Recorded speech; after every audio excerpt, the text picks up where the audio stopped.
Hey guys, welcome back to the show, and on this episode, I'm going to be talking about a movie that, I don't know.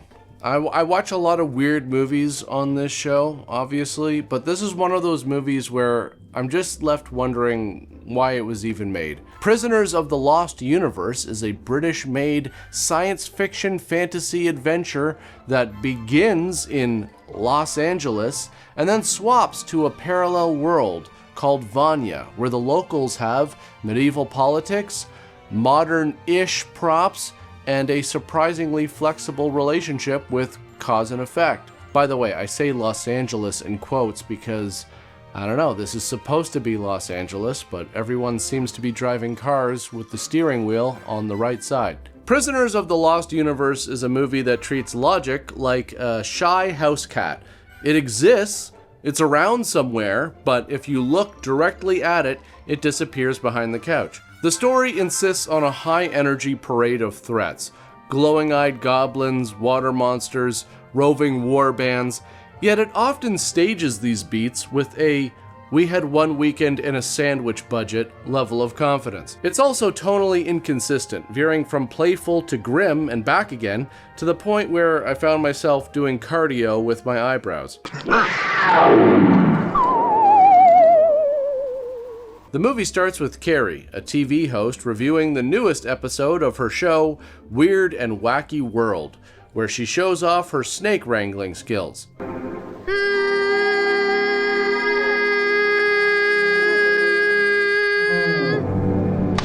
Now, this tells us two things. One, she's brave, and two, this show's insurance premiums must be astronomical. But seriously though, this feels less like character development and more like a producer saying, look, if we don't open strong, the audience is going to escape to the kitchen and then we'll just never get them back. Carrie is introduced as smart, assertive, and capable. This characterization will be honored throughout the film intermittently, much like a person honors a New Year's resolution, meaning enthusiastically for the first 10 minutes or so, and then largely abandons it when it becomes inconvenient. Carrie has been tasked with interviewing an eccentric scientist for an upcoming segment. Production-wise, this scene functions as a credibility down payment. It tells us Carrie has a professional reason to visit a fringe scientist, so the next scene's plot contrivance doesn't come completely out of left field. Carrie drives to go visit Dr. Hartmann, and suddenly an earthquake tremor hits. The first of many earthquake tremors in this movie, all of which seem to exist solely to push people into machines they shouldn't be standing near. This causes her to drive into oncoming traffic and run a truck off the road. This piece of equipment has seen me through 2 state championships, the defense of the interstate trophy, and cost me $40. Now look at it. What is it? What is it? It's a broken kendo sword. That's what it is. Looks like a bamboo stick. But that kendo sword cost him $40, and I'm sure that's the most valuable piece of equipment here. I'm serious, the sentimental value must be through the roof. It won him 2 state championships, and you can't put a price on that. Now, this meet cute is very important because it doubles as exposition. Tremors are active, so the coming lab disaster has a built-in trigger. We also get the film's first taste of its signature tone, a dramatic event, in this case an earthquake, presented with the practical inconvenience of a pothole. The characters react, but not in a way that suggests they've ever met physics before. What the hell are you trying to prove, lady? You want to drive in a demolition derby? Go do it on a track. In most movies, fate brings the two leads together with a meaningful glance across a crowded room. Here, fate uses a tremor like a clumsy matchmaker pushing 2 shopping carts together. Like, whoops! Now you're soulmates. Please exchange insurance information and destinies. Because I'm a woman, isn't it? I mean, if I were a man, You were a you'd have man, this I'd money. break your goddamn head. Now, I need to pause here because Dan's introduction tells us everything we need to know about this character. He storms out of his wrecked truck wearing a red plaid shirt neatly tucked into his jeans. He will wear this exact outfit, same shirt, same tuck, for the remaining 85 minutes of this film. Through fights, through interdimensional travel, through a sex scene, the shirt will never come untucked, Richard Hatch has made a commitment to this wardrobe, and he is going to see it through, even if it kills him. Anyways, the two of them exchange pleasantries, like aggressive tones and threats of violence, until Carrie takes off running because she's got an appointment to get to, and earthquakes are no excuse to be late. At least not in California. So she gets to Dr. Hartmann's house, and this is one of those doctors that just needs everyone to know they're a doctor, you know? Like the sign outside the front door, wearing a lab coat at all times. But to be honest, if I was a doctor, I would do the same. It's not an ego thing though. I just like the idea of everyone knowing that I can prescribe whatever I want, whenever I want. Meanwhile, Dan is having a hard time getting his truck started, and I like how he pops the hood and goes to check it out as if what? He's gonna diagnose the problem? Like, oh, I see what's going on here. This giant rock that I crashed into doesn't have much give at all. It might have broken some things. Anyways, back at the doctor's house, Dr. Hartmann wastes no time being a pompous ass. I dare say you're wondering why I, a serious dimensional physicist, should waste my valuable time on a television program which sensationalizes science. I'll tell you why. Bill Nye, the science guy. That show was awesome. I learned more about science by watching science TV shows than actual science class. And, you know, look at me now. I'm scraping by, but I actually think that's pretty good in this day and age. Dr. Hartmann claims to have built a matter transmitter, a device that can teleport objects to a parallel dimension. And he wants Carrie's TV show to publicize his invention because apparently he believes that the weird and the wacky is the appropriate venue for the single greatest scientific breakthrough in human history. Your program is precisely what I need to make those fools in the halls of science take my work seriously. So Dr. Hartmann is like, check it out. And just to prove it's not a magic trick, give me the compact out of your purse so you can see for yourself. And this is where the details on specifically how this works are kind of muddy. The objects disappear, but he says they're still there, they're just in another dimension. He presses the button again, they come back, then there's a tremor, and now suddenly he can see through to the other dimension. I don't know why.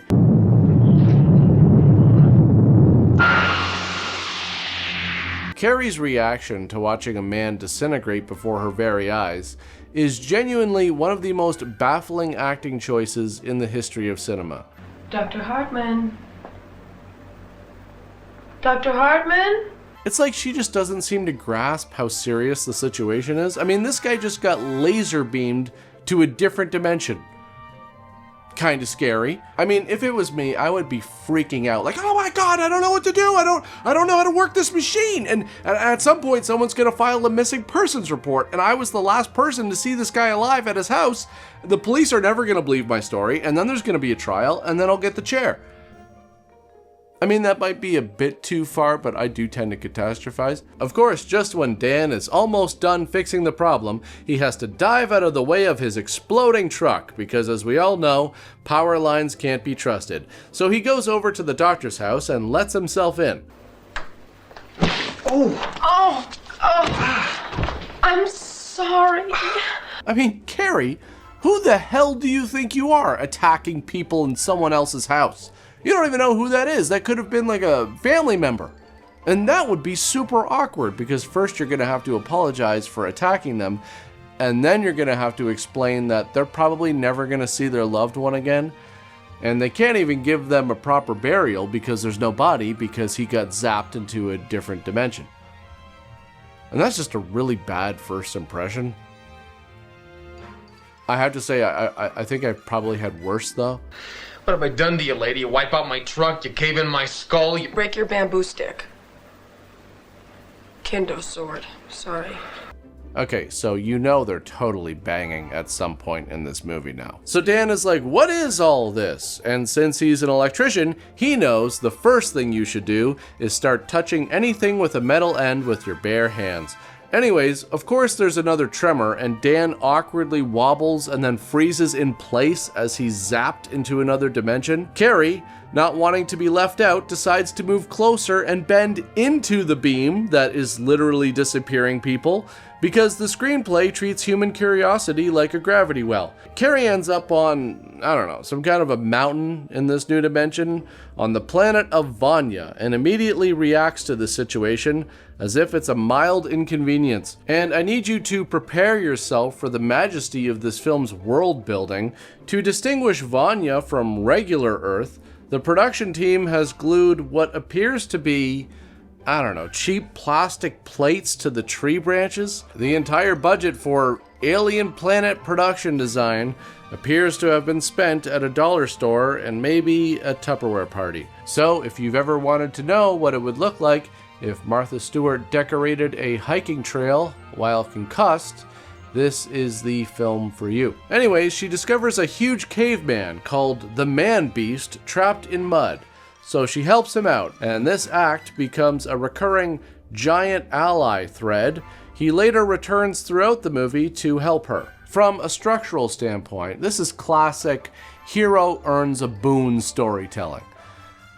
Except the boon is an extremely large man with the emotional vocabulary of a forklift. Carrie then encounters a group of small creatures with flashing eyes, and they are very clearly children in costumes, and they are hostile in the same way that kids at a birthday party who have had too much sugar are hostile, annoying, relentless, and just impossible to reason with. Okay, so here's the time mechanic, and I want you to pay attention because the film certainly didn't.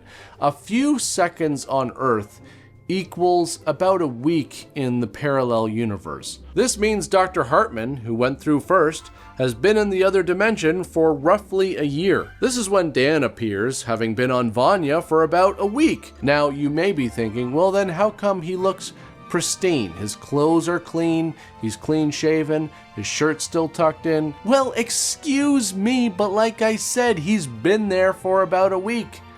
So I think it's entirely possible that he found an interdimensional dry cleaner by then. I mean, I think that's one of the first things anyone would do. Anyways, at one point they free this character called the Greenman, who was captured by the kids with the glowing eyes. And this guy basically knows everything about the planet. He's the ultimate survival man. He turns plants into weapons, he's got rocks that create fire, he sucks water out of the ground, he can summon horses just by blowing into his hands, which makes me wonder how the hell those kids managed to capture and tie him up in the first place. This guy is essentially a Swiss Army knife in body paint. He's what Dan would be if Dan had any skills beyond electrician and jerk. He also explains to them that the world is called Vonya, and that conveniently, everyone here speaks English. Except English isn't called English, it's Vonyan. Literally every other word is the same though. How does that make any sense? Don't worry about it. The movie certainly doesn't. Anyways, at one point he takes off and leaves them to try and figure out how in the hell they're gonna survive. So they start discussing time differentials between dimensions. This is the foreplay. I'm serious. Despite having spent 100% of their on-screen time arguing, insulting, and just disliking one another, they suddenly start having sex right there on the ground. When it's over, Dan is walking away with his plaid shirt tucked in and his tool belt on.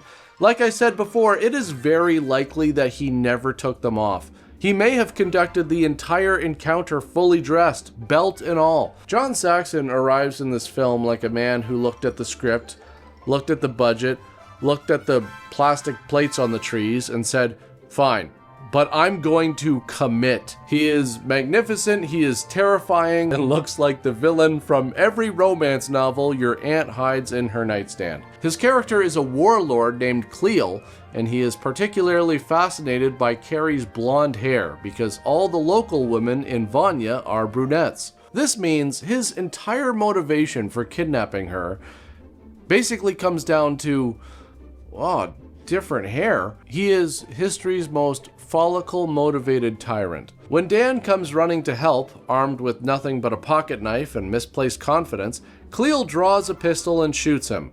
Dan goes down, but he's not dead because I guess the shot missed him and he just acted like he was shot. At one point, Dan is forced to give up his tool belt. Oh my god. You know how much those tools cost? You're just giving away my livelihood. Yes, that should be your main concern here. How much you spent on a few tools. And I gotta mention this. Dan gets in a fight here and he starts using the candle as a weapon. And not only is it working somehow, but what candle sounds like this? Carrie is brought to Cleel's fortress, and just look at this building. It is a tall, nearly featureless building surrounded by a wooden fence. The whole thing has the structural integrity of an ambitious gingerbread house. Here we also meet Shireen, Cleel's current woman who has the misfortune of being brunette. Cleel humiliates her by making it obvious he prefers Carrie because of her blonde hair, which is the ancient warlord equivalent of changing your relationship status on Facebook while your girlfriend is standing right there. At one point, he has Shireen strung up over a pit to die, even though it looks like she could just slip her hands out and leave at any time. Okay, so at one point, Carrie is in a cage, and look who comes to visit. It's Dr. Hartmann, and he reveals that he's been making guns for Cleel, and everyone thinks he's a wizard. With a few scientific tricks, I persuaded him I was a sorcerer. You've possibly seen the pistols. You son of a bitch. Then it was your guns that killed Dan. Whoa, language? Excuse me? Just because we're in a different dimension doesn't mean that all decorum has to go out the window. Plus, my guns didn't kill anyone. Because, guns don't kill people. People kill people. So. And that lets you off, huh? So you can go and make more guns for them? Well, yeah, I kind of got a sweet deal going on here. I mean, everyone thinks I'm a wizard. It's awesome. I'm kind of like a celebrity. Everybody gives me everything for free. Everything. Okay, you know what? I'm saying it. Yeah, there's been some sex thrown in there. Yeah, quite a bit, actually. And the women even go so far as to pretend that they like it. So, yeah, I'm kind of set. Also, I find it pretty funny that he's wearing the exact same clothes even though he's apparently been in this dimension for a year. I mean, you're making guns for a warlord. I'm pretty sure you could get some new threads hooked up. Okay, so after they rescue Shireen, there's this scene where these zombie things just start popping out of the ground and chasing them all into a cave. Nobody explains who they are. Nobody explains why they're underground. Nobody explains what they want or why they're wearing jeans under their tattered rags. They look like someone dipped a Halloween skeleton in yogurt and gave it a robe and an attitude problem. Okay, so at one point they sneak into Cleel's fortress, which has the security of an unattended lemonade stand. They just slip under the main gate like they're ducking under a garage door. Cleel's reign of terror is defended by basically the military equivalent of a please do not enter sign. Anyways, they hatch this stupid plan to escape during the middle of the night. Yes, it's supposed to be the middle of the night here, and I love this here because they try to make it look like they're going through all these hallways, even though it's pretty clear that they're just using the exact same hallway set and slightly changing the set dressings. And you can tell because these markings on the wall here are exactly the same from scene to scene. Anyways, they get out of there, and this is just wild. They find Carrie's golden compact on the ground, so they go stand in that spot, and they're just beamed back to the Earth dimension. And there's no explanation of how this works. The doctor is just like, no, wait, and he runs over, but it's clear that he's trapped in that dimension forever now because the movie suddenly ends. So, I mean, none of that makes sense. If this was the exact spot where the compact was on the machine initially, that doesn't work because then why didn't Carrie appear in that spot when she first arrived? But yeah, the movie just simply ends. Like a phone call that gets dropped mid-sentence. Or a book with the last chapter torn out. or a sneeze that just never quite arrives. Prisoners of the Lost Universe is a film that pretty much fails at everything it tries to do, and in doing so, achieves kind of a bad movie brilliance. It has the production value of a school play, the special effects of a science fair, the romantic chemistry of two magnets with the same polarity being forced together, and one of the great villain performances of the 1980s trapped inside of it like a diamond buried in a landfill. I want to thank all of my supporters on Buy Me a Coffee, Patreon, and my YouTube channel members. I want to thank all of you for tuning in, but that's pretty much it for this one, and I'll see you all next time. You're a goddamn maniac. Yeah, maybe. Maybe I am a maniac. Maybe I'm getting crazy. A crazy amount of sex, which is totally happening all the time. I'm not exaggerating. Like, honestly, if you weren't in that cage, you could go up there and ask anybody, and they'd be like, oh yeah, that guy, you know, Dr. Hartmann, he's getting laid all the time, all day, every day. Just, man, that guy is putting in work. You know, I can go get someone and bring them down here. They'll tell you. Anyways, during this mission to rescue Carrie, Cleel shoots Shireen dead. Yes, the woman our heroes just rescued, the woman who risked everything to help them rescue Carrie, is killed. And the reaction from our heroes is approximately the same as if they were just told their pizza is going to be 10 minutes late.